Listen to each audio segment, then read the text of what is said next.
E eu quero, irmãos, compartilhar com vocês a palavra do Senhor. Quero meditar com vocês na palavra do Senhor.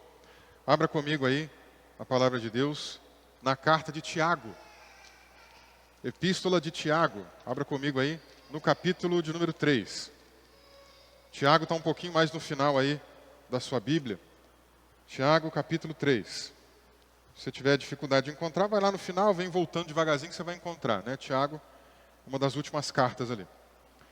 Capítulo 3, a partir do versículo 1 mesmo, nós vamos até o 12. E nessa manhã, quero meditar com vocês sobre o seguinte tema: o poder da língua. Eita, tema que já deixou a gente aqui agora pensando, né? O poder da língua. Tiago, capítulo 3, versículo 1 em diante, diz assim: meus irmãos, não sejam muitos de vocês mestres, sabendo que seremos julgados com mais rigor. Porque todos tropeçamos em muitas coisas. Se alguém não tropeça no falar, é um indivíduo perfeito, capaz de refrear também todo o corpo. Ora, se colocamos um freio na boca dos cavalos, para que nos obedeçam, também lhes dirigimos o corpo inteiro. Observem igualmente os navios, que sendo tão grandes e impelidos por fortes ventos, são dirigidos por um pequeníssimo leme, levados para onde o piloto quer. Assim também a língua, pequeno órgão, se gaba de grandes coisas. Vejam como uma fagulha incendeia uma grande floresta. Ora, a língua é um fogo, é um mundo de maldade. A língua está situada entre os membros do nosso corpo e contamina o corpo inteiro. E não só põe em chamas toda a carreira da existência humana, como também ela mesma é posta em chamas pelo inferno. Pois toda espécie de animais, de aves, de répteis e de seres marinhos se doma, e tem sido domada pelo gênero humano, mas a língua ninguém é capaz de domar. É mal incontido, cheio de veneno mortal. Com ela bendizemos o Senhor e Pai. Também com ela amaldiçoamos as pessoas criadas à semelhança de Deus. De uma só boca procede bênção e maldição. Meus irmãos, isso não deveria ser assim. Por acaso pode a fonte jorrar do mesmo lugar água doce e água amarga? Meus irmãos, será que a figueira pode produzir azeitonas ou a videira figos? Assim também, uma fonte de água salgada não pode dar água doce. Amém. Vamos orar? Pai querido, mais uma vez, nós te agradecemos, ó Pai, pela oportunidade da gente estar juntos aqui, celebrando ao Senhor, te adorando. Obrigado, meu Deus, pela presença de cada um dos irmãos. Alguns outros, ó Deus, que não puderam estar conosco, talvez por alguma enfermidade ou outra razão. Nós oramos pela vida dessas pessoas, que o Senhor as abençoe, cuide, guarde delas, possam estar conosco aqui no próximo culto. Pai amado, nós também queremos, nesse momento, apresentar ao Senhor essa palavra que foi lida e pedimos, ó Deus, que o Teu Espírito Santo nos guie em toda a verdade, que o Teu Espírito Santo mexa conosco, nos dê aqui uma boa balançada, uma boa sacudida, para que a gente saia da nossa zona de conforto, para que a gente possa ser desafiado a levar uma vida melhor, uma vida que glorifique o nome do Senhor. Fala conosco aqui nesse lugar, Pai. É o que nós te pedimos, é o que nós te agradecemos, no nome santo de Jesus. Amém e amém. Glória a Deus. Como eu disse então para os irmãos, o tema nessa manhã é o poder da língua. E vocês já viram aqui na leitura um pouco da proposta de Tiago, os desafios que a gente tem com relação ao que falamos, com a necessidade de nós refrearmos a língua, da gente ter um pouco mais de cautela com o que a gente vai falar. Se tem um escritor bíblico, se tem um autor aqui na Bíblia que mais se preocupou em falar sobre esse tema, certamente foi Tiago. Você pode pegar qualquer outro livro da Bíblia e às vezes a gente vai ter ali um versículo que fala, outro versículo isolado, salteado que fale, mas Tiago é a pessoa que mais fala realmente a respeito desse assunto. E não é só aqui no capítulo 3, né, no texto que a gente fez a leitura. Ele já começa a sua carta no capítulo 1, verso 19, dizendo assim, ó, vocês sabem estas coisas, meus amados irmãos. Cada um esteja pronto para ouvir, mas seja tardio para falar, tardio para ficar irado. Veja, lá no primeiro capítulo, ele já sabe dessa importância da questão de como refrear a língua, da gente estar mais sensível para ouvir as pessoas. A gente gosta muito de falar, né? Quando alguém vem falar alguma coisa, a gente não tem muita paciência, já corta o outro, interrompe. E a gente precisa ter atenção para ouvir o que as pessoas têm a dizer. Às vezes para nos ensinar alguma coisa também. Fale menos, né? E às vezes por muito falar, a gente pode falar alguma coisa que não seja útil. Veja, Tiago não apenas começa a sua carta no capítulo 1, versículo 19, falando isso, mas também ainda no capítulo 1, versículo 26. Ele também diz algo novamente. Ele diz assim, ó, se alguém supõe ser religioso, mas não refreia a sua língua, está enganando a si mesmo, a sua religião é vã. Ou seja, não adianta nada a gente ser pessoas que frequentam assiduamente, né, os cultos, praticam um monte de coisa, se a gente não domina pelo menos a nossa língua, né? E aí no capítulo 3 é o texto que a gente leu, e ele não para lá não. Ele fala mais coisas, tá? Lá no capítulo 4, versículos 11 e 12, ele também diz assim, irmãos, não falem mal uns dos outros. Aquele que fala mal do irmão ou julga o seu irmão, fala mal da lei e julga a lei. Ora, se você julga a lei, não é um observador da lei, mas um juiz. Um só é legislador e juiz, aquele que pode salvar e fazer perecer. Mas quem é você para julgar o próximo? Então aqui ele já também critica a maledicência, né? Com a língua, a gente pode às vezes falar mal de outra pessoa. E ele está dizendo que essa não é uma prática muito boa. A gente deve evitar isso. E engana se você se pensa que ele acabou de falar de língua aqui. Porque lá no capítulo 5 e também versículo 12, ele faz um último comentário sobre a questão da língua, gente. Ele diz assim, acima de tudo, meus irmãos, não jurem nem pelo céu, nem pela terra, nem por outra coisa qualquer, mas que o sim de vocês seja sim e que o não de vocês seja não, para que vocês não incorram em condenação. Aí que ele lembra as palavras de Jesus, sim, sim, não, não, né? O que passa disso é de procedência maligna. Então nós também às vezes somos muito impulsivos em dizer, vou fazer isso, vou fazer aquilo, e não cumprimos o que a gente vai fazer. Está dizendo, cuidado com as suas promessas, com os seus compromissos, seja uma pessoa mais equilibrada com relação a isso, para não se prender numa coisa que você acabou dizendo, né? Mas nos interessa aqui o capítulo 3. Eu gostaria de seguir por aqui. Acho que alguém esqueceu um celular aqui, gente. É de algum dos irmãos aí? Irmão Alex, quer que eu deixe aqui? Quer pegar? Vou deixar aqui então. Bom, então, no capítulo 3, que nós fizemos a leitura, eu gostaria de pensar um pouquinho com vocês sobre esse ensinamento tão importante do poder da língua. E eu pensei aqui numa divisão de 3 assuntos dentro desse terceiro capítulo que vai nos ajudar a entender o que Tiago vinha ensinando. Em primeiro lugar, eu vejo Tiago aqui explicando que todos nós estamos sujeitos a falhar nessa questão aqui da língua. Todos nós. Não tem nenhum aqui que possa levantar o seu dedinho, a sua mãozinha, a não ser talvez um bebê recém-nascido, não é? Mas nenhum de nós, gente, tem esse privilégio de dizer, não, eu não erro, não. Eu sou uma pessoa que não fala nada que desagrada a Deus. Todos nós, em algum momento, falhamos. A gente vai entender o que Tiago quer mostrar com relação a isso. No segundo momento, nós vamos perceber que Tiago também mostra um caminho aqui, para que a gente possa ter mais êxito nessa situação de refrear a língua, né? Então, a gente pode errar menos refreando a língua. E, em terceiro lugar, eu percebo aqui que Tiago, embora não use essa expressão que eu vou dizer, mas eu percebo que ele mostra que nós devemos usar a nossa língua para a glória de Deus. E se a gente tiver isso em mente, a gente erra menos e a gente vive melhor. Tá bom? Então vamos pensar um pouquinho naquilo que Tiago vem nos ensinando aqui no capítulo 3, irmãos. Ele começa, primeiramente, com uma frase que, se alguém lê isso aqui de maneira equivocada, pode ir para um outro caminho. Pode ir para um outro percurso. E entender errado o que Tiago estava querendo ensinar. O primeiro versículo aqui ele diz assim, meus irmãos, não sejam muitos de vocês mestres, sabendo que seremos julgados com mais rigor. A gente lê isso aqui e fica parecendo assim, será que Tiago está desencorajando os irmãos a ensinarem? Será que Tiago está dizendo assim, é melhor eu ficar quietinho no meu canto, não ensinar nada, não falar nada, porque assim eu tenho menos rigor, eu tenho menos cobrança, assim eu vou ter um peso menor nos meus ombros, nas minhas costas? Não, gente, Tiago não está de maneira nenhuma encorajando os irmãos a não ensinarem. Pelo contrário, o que ele está dizendo aqui é sobre a responsabilidade que nós temos de ensinar.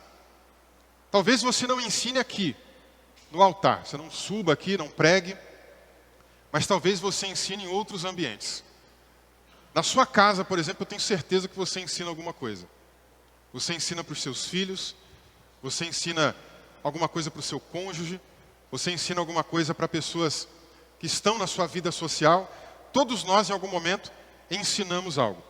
E o que Tiago está dizendo é sobre a responsabilidade do ensino. Isso aqui vai na direção daquilo que Jesus ensinou lá em Mateus capítulo 5, no Sermão do Monte, nos versículos 19 e 20. Lá ele disse assim, aquele, pois, que desrespeitar um destes mandamentos, ainda que dos menores, e ensinar os outros a fazer o mesmo, será considerado mínimo, o menor, no reino dos céus. Aquele, porém, que observar e ensinar, esse é considerado grande no reino dos céus. Porque eu afirmo que se a justiça de vocês não excederem muito a dos escribas e fariseus, jamais entrarão no reino dos céus. Para a gente entender o que Jesus quis dizer, quem tem que entender a última parte. Ele está dizendo, a justiça de vocês tem que exceder, tem que ir além a dos escribas e fariseus. Quem eram os escribas e fariseus, irmãos? Os fariseus faziam parte de uma seita judaica, né? Um tipo de religião da época. Tinham suas crenças, era um povo muito rigoroso com a lei de Moisés. Era um povo muito rigoroso com a aparência de santidade. Era gente que andava com um versículo bíblico pendurado na roupa.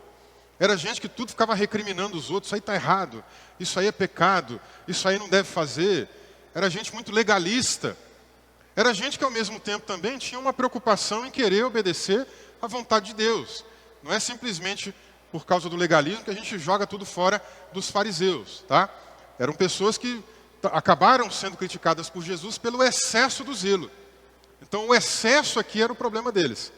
E os escribas eram pessoas que estavam envolvidas com a educação, pessoas que trabalhavam com os escritos, copiavam, ensinavam. Tinha um grande envolvimento com a educação cristã, não, porque não era cristã, com a educação teológica, judaica daquela época, tá? Então Jesus está dizendo, olha, vocês, a justiça de vocês tem que exceder a desses homens. Por quê, gente? Porque, se você for ler lá em Mateus 23, por exemplo, as grandes críticas que Jesus faz aos fariseus, é que muitas das vezes, eles ensinavam, falavam, dominavam um monte de texto bíblico, sabiam um monte de coisa de cabeça, tinha um monte de texto decorado, mas não praticavam, não viviam, cobravam dos outros, mas não faziam. Então Jesus está dizendo, a justiça de vocês tem que exceder a deles. Aí a gente volta agora para o que Jesus disse de novo.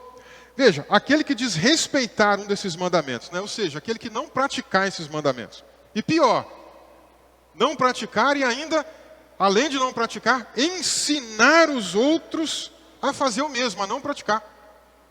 Esse aqui vai ser o menor do reino. Isso se ele não ficar de fora, hein? Porque a gente vê aí pela internet, que é uma terra meio sem dono, sem lei, cada pessoa ensinando aberrações terríveis. Gente que além de não viver o evangelho, ensina os outros a viverem tudo errado. Dizem, isso aqui não tem problema nenhum, não tem nada a ver, isso aqui, as pessoas dizem que é para ser assim, mas a Bíblia não ensina, e aí está levando, né, um monte de gente para o caminho errado. Numa das igrejas lá em Apocalipse, aquelas igrejas da Ásia Menor, havia lá uma mulher que ensinava as pessoas daquela igreja a praticarem imoralidade sexual. E ela é tremendamente reprimida por Jesus, repreendida por Jesus. Então aqui o que ele está dizendo no primeiro momento é, tem gente que ensina tudo errado e vive tudo errado. Esses aqui, o destino deles é pior. Mas bem-aventurado nesse caso, são aquelas outras pessoas que ao invés de fazerem como os fariseus e escribas, que ensinam corretamente muitas das vezes. Algumas vezes eles ensinavam errado, né? Mas muitas das vezes eles ensinavam corretamente, mas viviam erroneamente. Ao invés disso, Ele está dizendo que bem-aventuradas são aquelas pessoas que ensinam corretamente e se esforçam para viver corretamente o que estão ensinando, né? Então, veja, o que ele está dizendo aqui é sobre a responsabilidade de ensinar. Por isso que eu disse para vocês aqui, não é simplesmente a pessoa que sobe no altar aqui, que está atrás do púlpito pregando, que está sendo alvo do ensino da pregação de Tiago, não. Ele está falando para todos nós aqui, ó. Ah, pastor, mas eu não subo aí e prego. Mas você prega, você ensina na sua casa. Ah, eu não prego a Bíblia, você ensina valores. Alguma coisa você ensina na sua casa. E é tão ruim quando nós, pais, filhos, né, passamos por uma situação como essa. A gente que é pai, a gente vai ensinar uma coisa, mas se eu mesmo não viver aquilo, eu não tenho moral, eu não tenho autoridade para dizer algo com relação àquela questão. Então é nesse sentido, ok? E veja, Jesus diversas vezes ensinava algo, e o que aparecia lá? As pessoas olhavam para ele e falavam, esse homem é diferente. Esse homem não é como os fariseus. Ele também ensina, mas ele ensina como quem tem autoridade. Porque Jesus falava e vivia, ensinava e praticava, né? E ele está dizendo que nós também devemos nos esforçar para isso. Irmãos, Tiago sabe que isso não é fácil. Tiago não é um legalista. Tiago não é um fariseu que estava lá apontando o dedo para as pessoas dizendo, você não vale nada, você é um pecador, porque você não faz isso, você vai para o inferno. Não. Tiago sabia da sua própria condição e da condição da igreja. Tiago sabe de um problema que nos afetou, que é o problema do pecado, que nos impele para muitas das vezes cometermos o que é errado, mas a gente tem que lutar contra isso. Tiago está ciente disso. Por isso, irmãos, ele continua dizendo, todos, no versículo 2, todos tropeçamos em muitas coisas. Eu acho legal quando ele coloca assim, todos. Não é só o irmão A, não é só o irmão B, não é só a irmã X, a irmã Y, que a gente tem esse problema, né? A gente chega às vezes na igreja, a gente quer ser santo, tem uns que se acham muito santos, muito santarrões, né?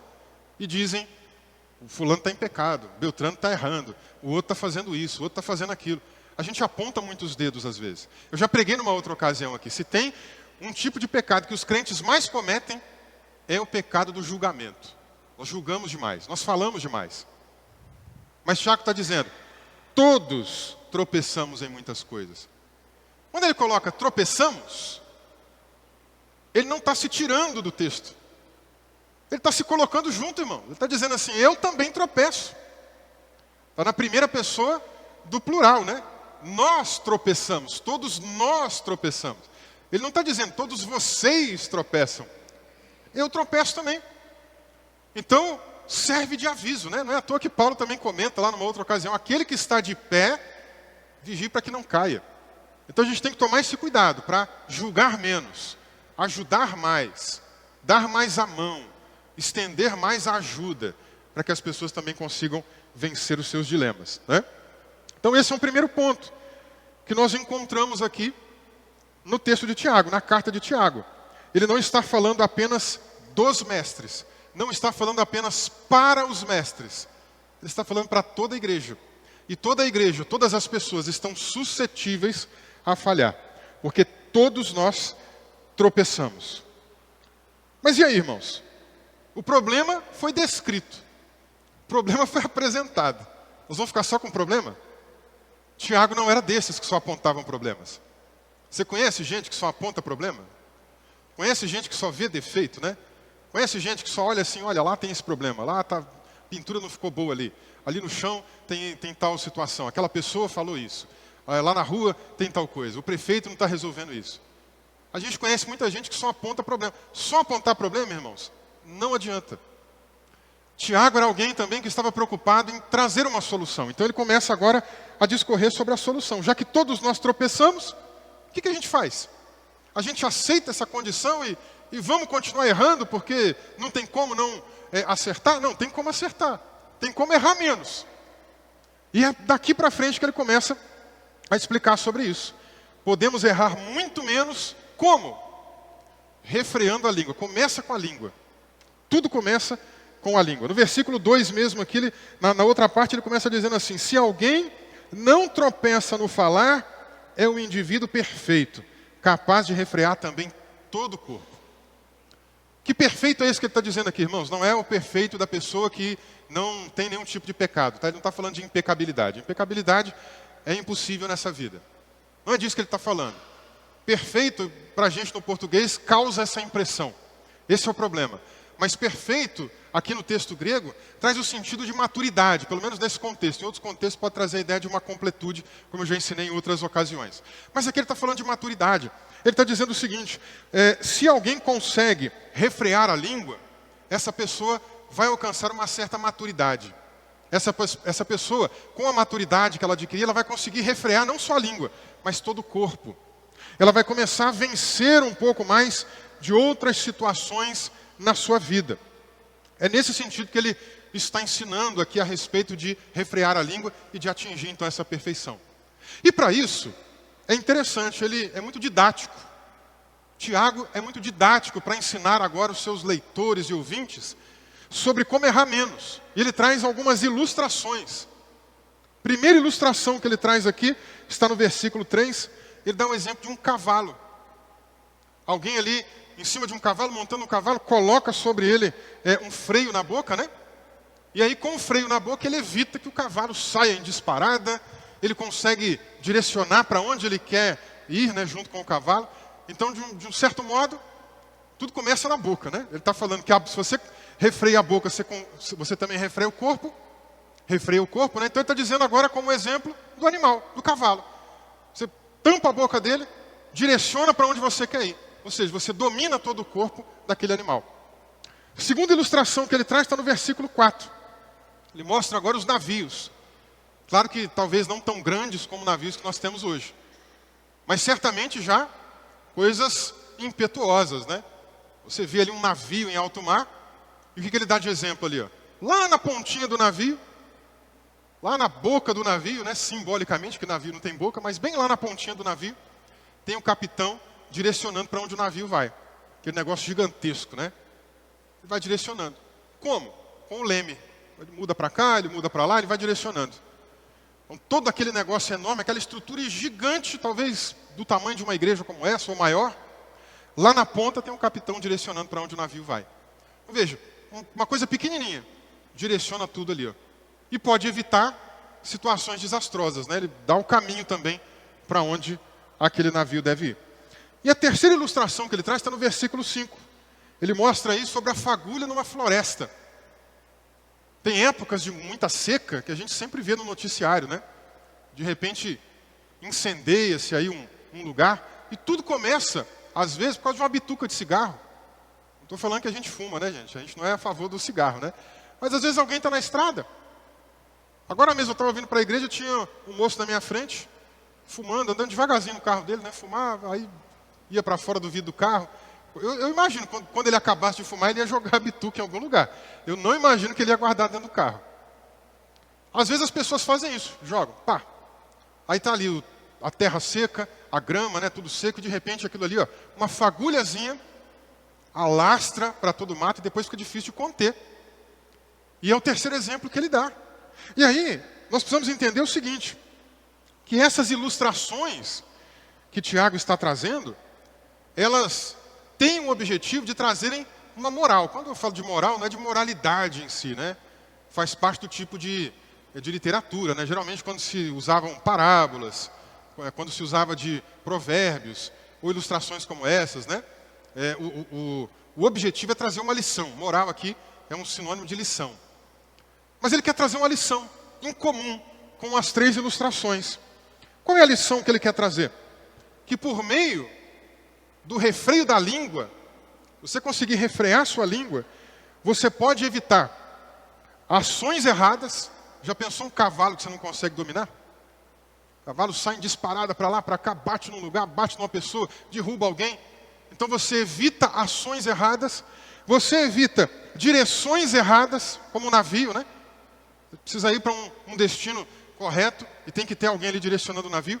E você pode evitar, meus irmãos, também situações catastróficas, como é o caso do incêndio. Você pode evitar catástrofes, simplesmente refreando a sua língua. Olha o que Paulo disse aos Efésios, no capítulo 4, versículos 26 e 27. Fiquem irados. Aqui eu estou lendo na NAA, né? Acho que não foi muito feliz aqui não. Fiquem irados. Fica parecendo assim, irem-se, né? Não é que está mandando você irar. O que ele está dizendo aqui é assim, você pode até se irar. Você pode até se irar, mas não pequem. O sentido aqui seria esse, né? Você pode até se irar, mas não peque. Não deixe que o sol se ponha sobre a ira de vocês, nem deem lugar ao diabo. Isso aqui ilustra muito bem também o que Tiago estava comentando. Veja bem, ele está dizendo, a ira em si, ela tem um limite. A ira em si, dependendo do limite dela, ainda não é pecado, mas passou desse limite, ela pode virar pecado. Se você liga o noticiário e de repente se depara com uma notícia de um homem que estuprou uma criança, gente, aquilo deixa a gente indignado. Não dá para aceitar uma situação dessa.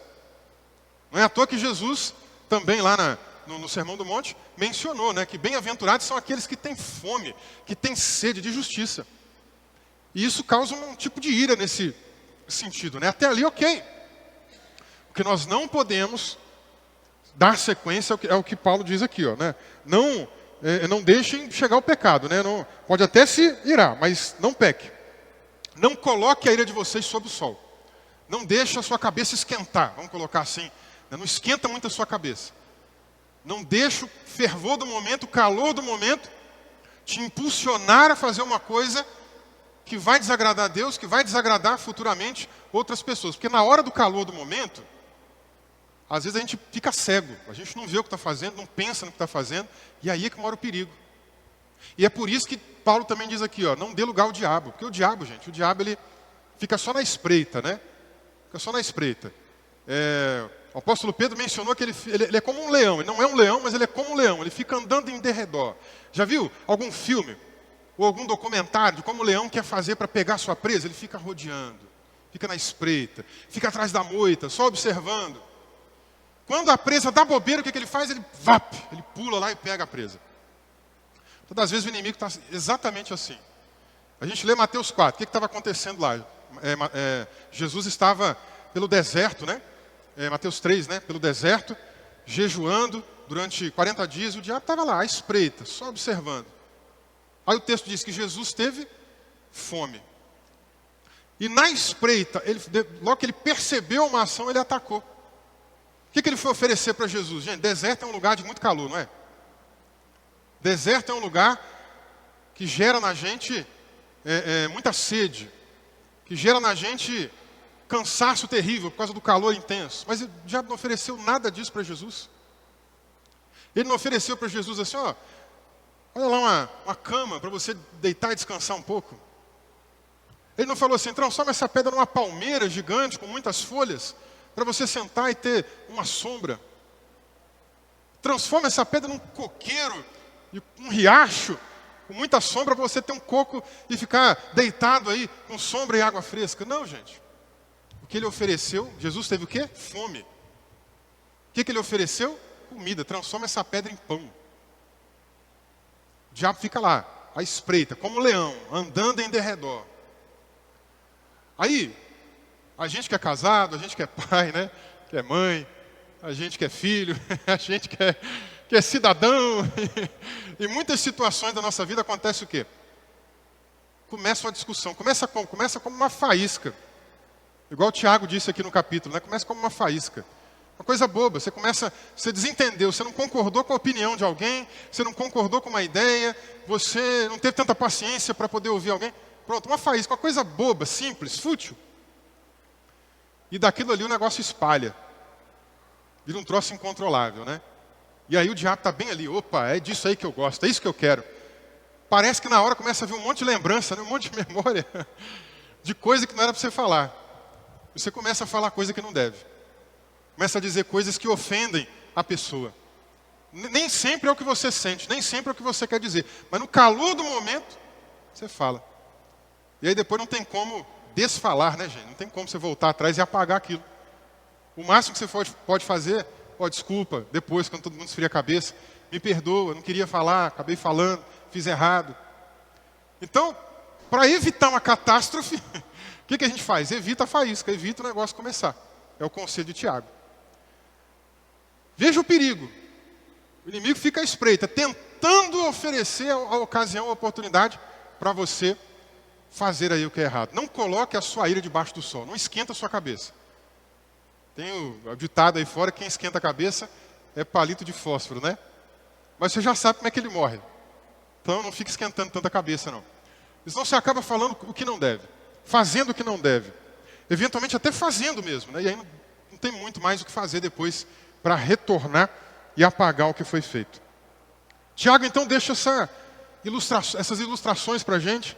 Essas ilustrações têm esses objetivos, essas lições, aprendizados para a nossa vida que a gente precisa ter atenção. E aí, de repente, uma coisa que pode passar pela nossa cabeça é a seguinte: então, eu não devo falar? Eu tenho que ficar calado? Eu fico quietinho, não falo nada? Assim eu não vou pecar? Não, irmãos, não tem como.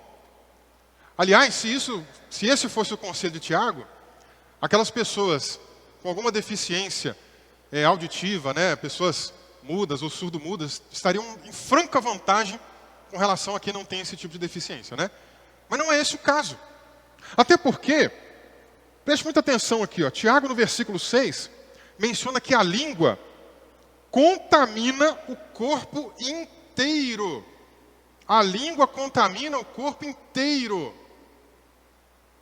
Ou seja, no calor do momento, voltando para o que Paulo também comentou, no calor do momento, você falou algo, ouviu algo de rebote ali, né?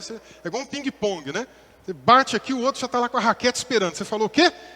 Tá! E devolve com uma intensidade que, dependendo, quebra até os seus dentes, né? E aí, quando você ouve de volta, não sei se você consegue perceber o que eu vou te dizer, né? Não mexe só aqui na língua. Parece que o corpo inteiro mesmo, né? Esquenta. Tem gente que fica tão irado. Eu lembro de um familiar meu, né, que ficou tão chateado com a namorada que ele pegou o celular dele e tacou na parede. Tanta raiva. Isso já faz muito tempo, né?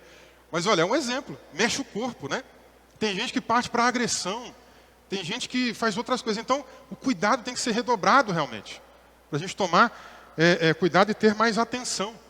Então, assim, não é simplesmente apenas o ato de falar, tá? Por quê? Porque a língua contamina o corpo inteiro. Jesus ensinou assim em Mateus capítulo 15, versículos 18 a 20. Mas o que sai da boca vem do coração. E é isso que contamina a pessoa. Não é só porque a pessoa falou no momento. É porque, como a gente já conhece bem, tem até a musiquinha das crianças, né?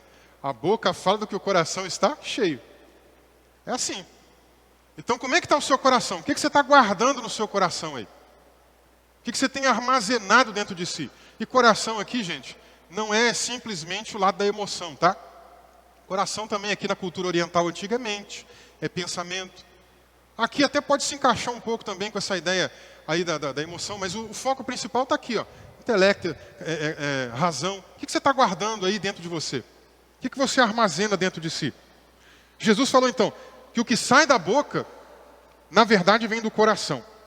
Aí no 19 ele continua: porque do coração procedem maus pensamentos, homicídios, imoralidade sexual, prostituição, furtos, falsos testemunhos, blasfêmias. Eu até imagino que aqui deveria ser uma reticências. Não imagino que Jesus está fechando uma lista aqui. São exemplos. São muitas coisas que brotam do coração se a gente não tomar cuidado.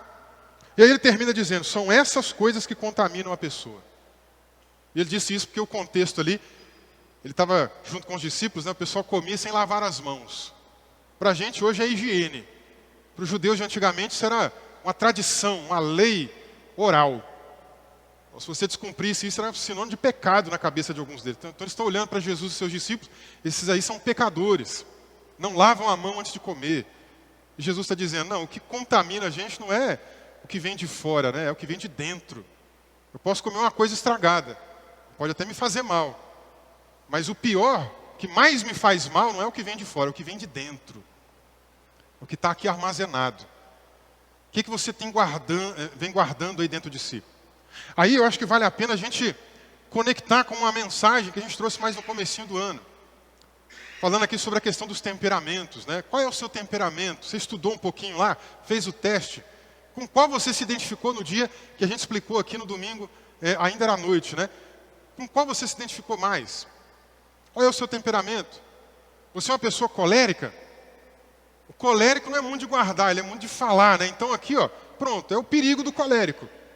Ele tem que ter ainda uma atenção maior, talvez, no refreio da língua, porque ele não tem muita paciência, ele não tem muita calma para esperar o outro falar, para esperar o outro agir, para esperar as coisas acontecerem. Ele é meio impossível, ele fala, está na cabeça, pai, às vezes já falou e pronto, e acabou. Cuidado, você é colérico? Refreio, tome mais cuidado. Ah, você é sanguíneo? O sanguíneo também tem essa impulsividade, né?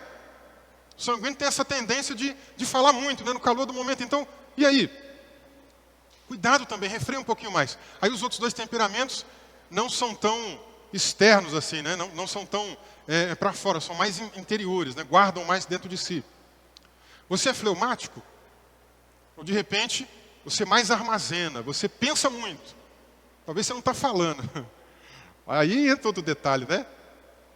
Aí entra outro detalhe. Por isso que eu disse aqui que não é só o fato de falar. Por isso que eu disse que a boca fala do que o coração está cheio. Será que o seu coração às vezes está cheio de ódio, de rancor, de amargura? E o mesmo serve para o melancólico, né? Será que ao invés de você colocar para fora, enquanto a pessoa está dizendo algo ali que você não gosta, você não fala, mas a sua mente está falando? A sua mente está xingando? Sua mente está dizendo um palavrão? Sua mente está mandando a outra pessoa se calar? Sua mente está produzindo ódio e rancor? A boca vai falar do que o coração está cheio. Cuidado com o que está cheio de você. Esse é um dos grandes ensinamentos também aqui na Epístola de Tiago. O caminho, então, proposto por Tiago, para a gente errar menos, qual que é, gente? É refrear a língua. Procure usar a sua língua com mais sabedoria. Procure usar a sua língua com mais moderação. Procure usar a sua língua visando abençoar, ao invés de amaldiçoar. E a gente sabe que não é fácil, né? Ainda bem que Tiago disse lá no versículo 2, porque todos nós tropeçamos em muitas coisas, né? Eu sei que todos nós temos dificuldade. Eu sei que todos nós passamos por algum momento aí de calor do momento, por alguma situação que nos impele a fazer alguma coisa que não agrada a Deus, mas aí a gente parte aqui para a parte final do raciocínio de Tiago. É fácil? Claro que não é fácil. Lógico que não é fácil. Mas uma outra maneira de nós enxergarmos aqui um caminho para vencer essa dificuldade, irmãos, é de pensar em usar a nossa língua para a glória de Deus. Use a sua língua para a glória de Deus. Tiago já reconheceu que a tarefa não é fácil. E ele agora traz uma outra ilustração. Lá no versículo 7, ele comenta de diversos animais selvagens. De diversos animais que são feras mesmo, né? Mas que a gente consegue adestrar. Que o ser humano já conseguiu, de alguma maneira, domar. Eu sei que hoje tem muitas políticas aí, né, contrárias e tal. Direitos dos animais também, né? Tem muita coisa com relação a isso. Mas até um tempo atrás era muito comum você ir num circo e ver um leão que era domado. Não sei nem se ainda tem, né? Que tem tempo que eu não vejo essas coisas e não vou em circo também. Mas eu era criança, às vezes eu ia lá e via. Eu tinha lá a pessoa com chicote, né? Batia com a cadeira. Mas o leão estava lá, domado. Às vezes você vê um bicho enorme, né? Como um elefante. O elefante, quando está nervoso, o negócio é perigoso, hein, gente? E o elefante tem uma memória também, não é à toa que o pessoal brinca da memória de elefante. Você tem uma memória de elefante, é porque ele não esquece mesmo. Se você fizer um mal com o elefante, cuidado, hein? O dia que ele te vê por aí, ele bate atrás de você. Ainda bem que a gente não tem elefantes por aqui, né? Mas olha, a gente consegue já perceber essa maneira como as pessoas têm que cuidar, domar de alguns animais. Tem aí baleias, né? Já viram? Baleias, tem o filme do Free Willy e outros lugares aí que tem mesmo. Animais como esse, de grande porte, animais pesados. Animais são selvagens, perigosos. Podem matar pessoas, mas acabam sendo domados. Agora, olha que coisa que ele fala, né? A gente consegue domar esses animais na ilustração do versículo 7. Mas parece, no versículo 8, ele diz, parece que ninguém consegue domar a língua. Difícil mesmo, né, irmãos? Difícil. Por isso que, novamente, eu volto no versículo 2. Todos nós tropeçamos em muitas coisas. Sabe, essa mensagem aqui não é a mensagem legalista do fariseu. Não é aquela mensagem. Não, a gente está aqui, todo mundo no mesmo barco, lutando para domar a língua. Todo mundo. Sou melhor do que vocês também não. Também tenho meus momentos. E acredito, tenho certeza que você também tem, porque você é humano, né? Se você der um beliscão aí, dói, não dói? Tenho certeza. Todos nós temos essas dificuldades. Então Tiago está dizendo, puxa vida, um monte de animal selvagem é domado, mas a língua parece que ninguém consegue domar. Vou soltar um mineirês, parece que ninguém consegue domar esse trem. Negócio difícil. Como é que pode então? Vamos simplesmente deixar para lá? Ele mostra que não. Ele até mostra um pouco mais aí do problema da língua, né? Ele fala assim, a língua é cheia de mal incontido. Meu Deus, se a gente tomar cuidado, tem um monte de coisa aqui que a língua vai falar, tanto mal que ela vai despejar para fora, gente. Que misericórdia. Ele fala, a língua, ela está cheia de veneno mortal. Meu Deus. Falando em veneno aqui, até cobra, o pessoal consegue domar. Já viu aquele pessoal lá que toca a flauta, né? Aí a naja, né? Ou, não sei se é só a naja, mas eles conseguem fazer lá, a cobra fica ali, né? E tocando a flauta. Até a cobra a gente consegue domar, e a língua a gente tem essa dificuldade. E quantas pessoas estão carregadas de veneno mortal na língua? Usam a língua para destruir, para acabar com as pessoas. Cuidado com o que você diz, dome a sua língua mesmo. Tiago reclama, muitas pessoas usam a língua, às vezes para abençoar e para amaldiçoar ao mesmo tempo. Vamos tomar cuidado na igreja, que eu estou abençoando, estou cantando hino. Estou em casa, coloco o louvor no último volume, canto, aleluia, Deus seja louvado, glória a Deus. Às vezes fala até em línguas estranhas. Aí dependendo da situação, dependendo do momento, aquela língua que estava abençoando, agora está amaldiçoando. Está xingando. Está falando palavrão. Cuidado, gente. Ainda mais palavrão também não deve ser uma coisa que deve fazer parte do seu vocabulário. Elimina isso daí do seu vocabulário, né? E aí, Tiago continua se queixando dessa situação, né? Porque procedem bênçãos e maldições, às vezes, das línguas das pessoas. Aí me fez lembrar de um poema que eu estava na escola ainda. Ensino fundamental, né? Hoje não chama, na época não chamava fundamental, era outro nome, né? Mas eu lembrei de um poema de um homem chamado Augusto dos Anjos. O nome do poema é Versos Íntimos. Você já deve ter ouvido falar do poema. Vou ler aqui só 2 versos, você vai lembrar comigo. Ó. O beijo, amigo, é a véspera do escarro. Até pesado aqui, né? O beijo, meu amigo, é a véspera do escarro. A mão que afaga é a mesma que apedreja. O que ele está dizendo? Um poema assim meio pessimista da realidade humana. Porque a mesma pessoa que vem às vezes ali te fazer um carinho, bate nos seus ombros, estou contigo, estamos juntos, conta comigo, está lá batendo nos seus ombros, né? Meu amigo, a hora que você der uma bobeira, é a mesma mão que te acariciou, que bateu nos seus ombros, vai pegar uma pedra e te tacar, que vai te detonar por trás. A mesma pessoa que te dá um beijo ali dizendo, poxa, te amo, gosto de você, você é querido e tal, pode ser a mesma boca que vai detonar você também por trás. Judas foi lá beijar Jesus, né? Jesus falou, amigo, é com um beijo que você trai o filho do homem? E até hoje continua esse fenômeno aí acontecendo, né, irmãos? Mas Tiago mostra que não deveria ser assim. Ele continua no seu raciocínio, né? Dizendo que não deveria ser esse caminho duplo de pessoas que usam a língua para amaldiçoar e para abençoar. Não. E aí ele usa de outras ilustrações, né? Que o capítulo 3 é rico em ilustrações. E ele traz outras ilustrações agora. A primeira ilustração é da fonte de água. Ele fala assim, por acaso, numa mesma fonte de água, sai água doce e água amarga? Não, vai sair só um tipo de água, né? Pois ele fala, por acaso uma figueira também pode produzir azeitona? Imagina, você planta um pé de figo, depois você vai lá, tem figo aqui, mas também tem azeitona, que bom. Não tem, né, gente?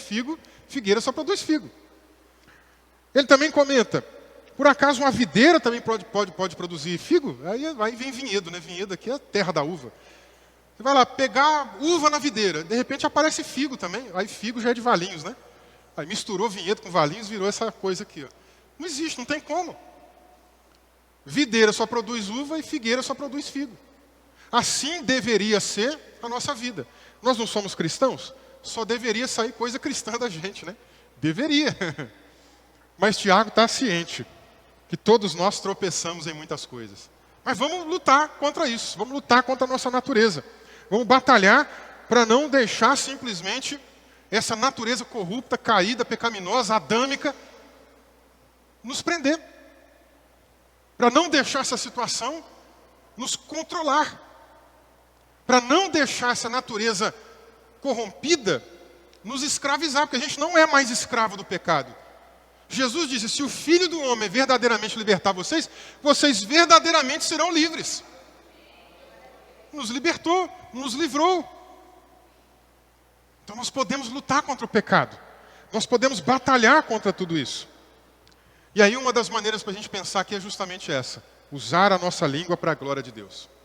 Como é que você está usando aí a sua língua? Quando você for pensar em falar algo, se for falar algo, pensa primeiro. Para. Isso vai edificar?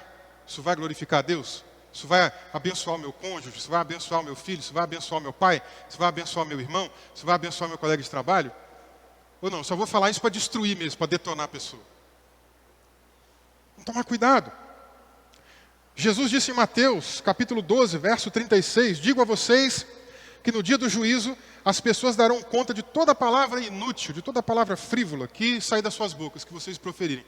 Já imaginou, gente, aquela ilustração que muita gente faz, né? Um telão abrindo? Não sei se vai ser assim, né? Mas já pensou? A gente diante do Senhor e abrindo ali a tela. Inclusive na sequência, né, no versículo seguinte, ele até diz que pelas nossas palavras seremos justificados ou não. Claro que ele não está usando justificado no mesmo sentido de Paulo, da justificação para a salvação. Aqui ele está falando num sentido para quem é cristão, para quem é salvo, para quem é remido, para quem já está salvo no Senhor, né? No sentido daquilo que a gente vai receber de recompensa, do nosso galardão. Então as nossas obras passarão pelo fogo, pela prova, como Paulo também diz em outro momento. Ali é o momento da nossa obra falada ser colocada à prova. E aí vai aparecer lá coisas que você falou. Você batendo no ombro do irmão falando, estou contigo, hein? Conta comigo, estamos juntos. Aí aconteceu outra coisa depois, não, aquilo lá não vale nada, não presta, é inútil, uma pessoa... isso, aquilo, acaba com ela, detona e tudo mais. Vai aparecer, gente. Não tem aí esses programas de reality show? A pessoa é falsa, né? Aí ela, em um determinado momento, fala com a pessoa, não é isso, tal. Aí a câmera pegou. Depois, no outro momento, mostra que é o contrário. Irmãos, nós estamos num reality show o tempo todo. Porque os olhos do Senhor estão sobre todos, diz o proverbista. Não tem como nós fugirmos disso. Os olhos do Senhor estão sobre todos, bons e maus. Como é que nós vamos fugir dele? Não tem como. Toda atenção ainda é pouca, né? Provérbios 18, 21. Tema da nossa mensagem aqui nessa manhã é o poder da língua. Provérbios 18, 21. A morte e a vida estão no poder da língua. No poder da língua. Quem bem a utiliza, come do seu fruto. E aí, irmãos, aqui, longe de mim, de ensinar a confissão positiva, né? Que o pessoal neopentecostal ensina. Para eles, esse versículo aqui é assim, o que eu falo tem poder. O que eu falo é profético. Ô, gente, se fosse assim, acho que eu não estava passando dificuldade financeira não, e nem vocês, né? Eu ia ficar lá no espelho assim, ó. Cara, você é rico, hein? Ô, Vinícius, você tem milhões aí no banco, hein?